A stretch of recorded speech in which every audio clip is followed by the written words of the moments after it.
Jaan Keerdo ja et ma olen haabemeister, seda on võib-olla palju öelda, aga nii mind kutsutakse. Haabi ehitusega ma olen tegelenud juba eelmise sajandi lõpust, aastast 97.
Kuidas ja kus ma neid ehitan?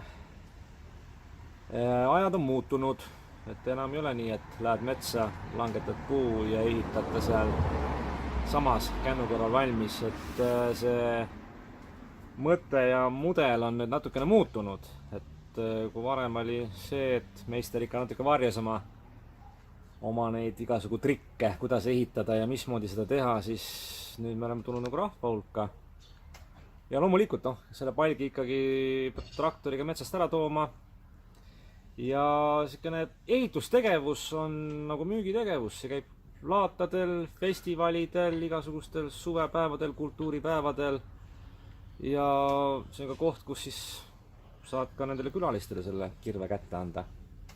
Et saad ise oma käega proovida, mida vanasti 100 aastat tagasi ei saanud.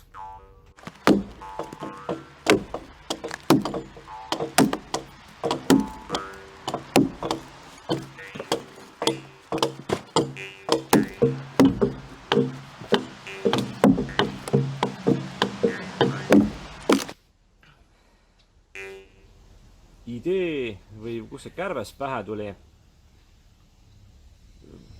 5.–6. klass.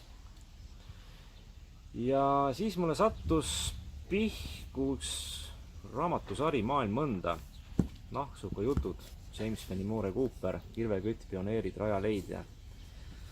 Ja sealt tuli selline hull mõte, et aga miks ma ei võiks hakata pärismaalaseks ja teistmoodi elama hakata. Ma ei tahtnud minna kuskile tehasesse treialiks, tuletõrjujaks või miilitsaks või kosmonaudiks. Kaugel sellest. Ja kui ma hakkasin lõpetama Tallinna Ülikooli tööõpetusõpetaja erialal, siis ma kuulsin, et Eestis elavad veel lootsikumeistrid ja Soomaal.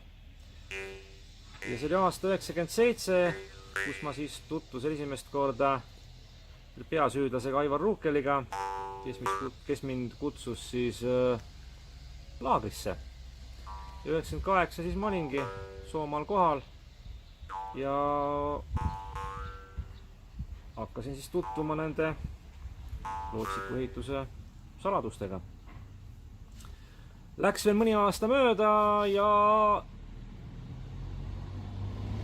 see võis olla 2002-2003, kui need minu enda ehitatud lootsikud sõitsid juba Emajõel, minu kodujõel. Ja sealt on see asi edasi kerinud. ja mingi hetk tekkis see olukord, kus siis sellest unistustest, harrastustest sai nüüd siis sissetulek.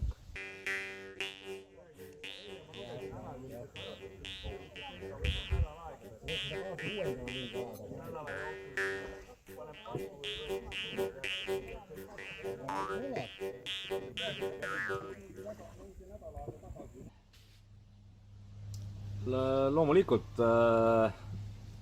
et ehitada lootsikut, on sul vaja ikkagi väga häid käelisi oskuseid. Sul peavad ikka mõlemad käed olema otsas õiget pidi, motoorika korras olema. Ja eks ma väiksest peale olen vilepilli teinud ja puumõõka ja nii edasi, aga ja eks ma olen ise ka siis muidugi arenenud iseseisvalt edasi, sest kuna vanad meistrid on nüüd, teagi täpselt, kus nad on ja kus nad oma neid haabeid ehitavad. Et nad on nagu teistel jahimaadel. Ja siis pidin hakkama ka oma peaga mõtlema. Ja juba tekkis selline olukord, kus inimesed hakkasid minu käest küsima. Ja mõtlesin, et mis ma siis nagu kogu aeg nagu papagoi seda ühte sama teksti suust välja ajan, et paneks paberile oma asjad. Ja siis tekkis selline juhus, et läksin Tartu Ülikooli magistratuuri õppima kultuuriväärtuseid. Ja siis oma selle lõputööks saigi võetud teema siis selle lootsiku ehituse näol. Ja mu võttis see aega üks 7 aastat, kui ma sain selle oma töö valmis. Ja töö pealkiri on siis haabi ehituse teoreetilised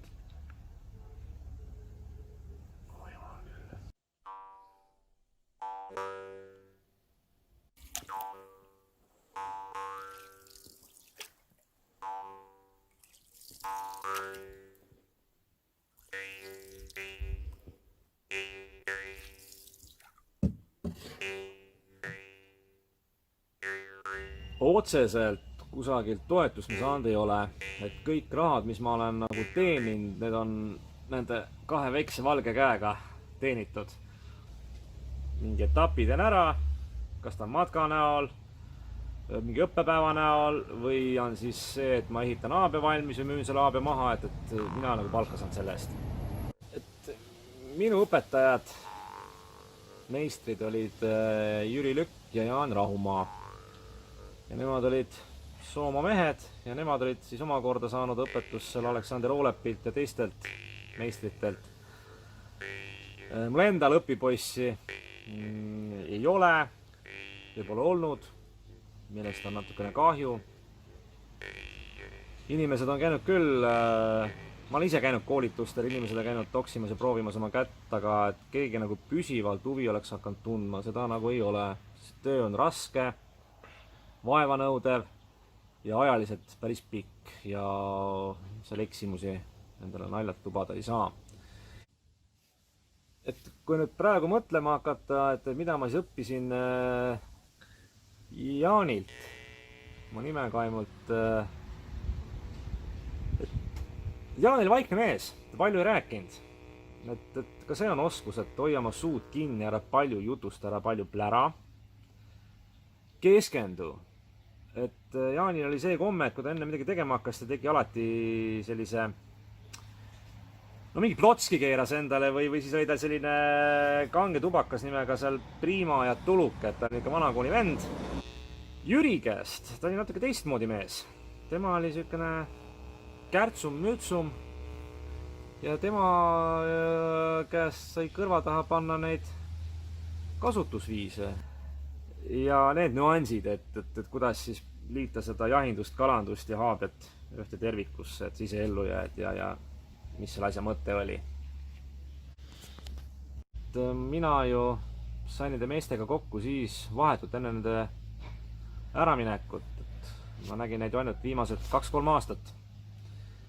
Ja ise tunnistan ka, et ma olin loll, ei osanud küsida kõike ja nüüd ei ole enam kuskilt mitte midagi küsida, mitte kellegi käest. Ja nad andsid ikkagi selle tere käe ilusti üle. et ma arvan, et nad on nagu, võivad rahulikud olla, et tere, käsi on üle antud, et mina pean otsima selle teise käe, kellele see käsi edasi anda.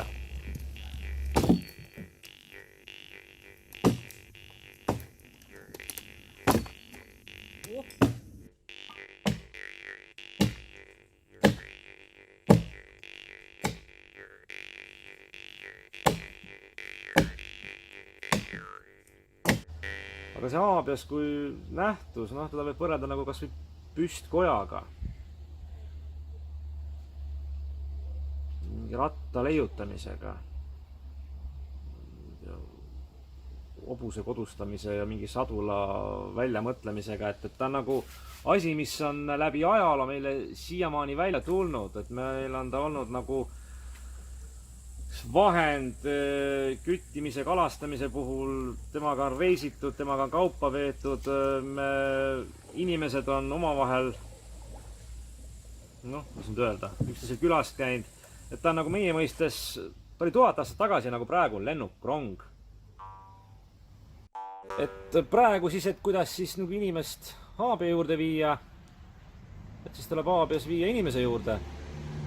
Igasugused suvepäevad, folgiüritused, festivalid ja loomulikult peab olema seal ka siis mingi veekogu, kas või tiik, järv, jõgi, meri. Õigesti kinni, jah, nagu pärniksid üleval. Üleval siin, käe pidemist kinni. Jah, ja nüüd, tõmbab.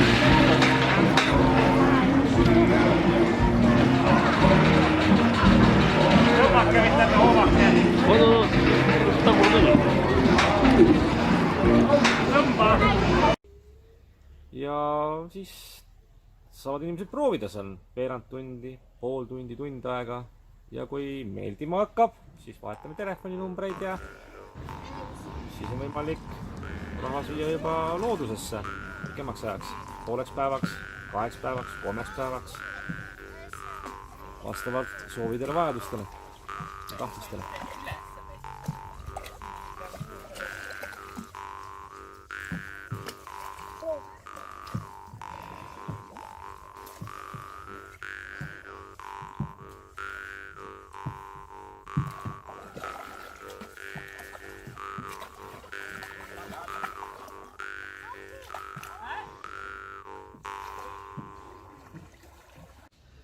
Et ma olin 10 aastat Tallinna Ülikoolis õppejõud, koolitasin tulevasi poiste, käisid õpetajaid, aga see sai läbi, see etapp mu elus, sest koolis ju kaob ära selline aine nagu tööõpetus. Et väga paljudes koolides on ta juba ära hävitatud. Mis nagu, kus see päike nüüd paistab siin pilve vahelt ja siit puuladva vahelt, on võib-olla see koht, kus siis peaks seda müüma nagu, peaks seda müüma siis nagu välismaailmale, selle Euroopale, kus seda nähtust enam ei ole. Haabias on muutunud, Haabias ei ole enam nüüd jahil käimiseks, kalapüüdmiseks ja koriluseks, vaid ta nüüd on turistidele mõeldud atraktsioon. Ja no kui see äkki vahest see päästab, et kui tekib nõudlus välismaailma poolt, et me tahame näha teie haabiat, ja kus sa seda ikka näed siis? Ikka kuskil turismitalus, jõe, järve, merekaldal. Et see võib olla üks selline päästerõngas, mis selle asja meil ellu jätab.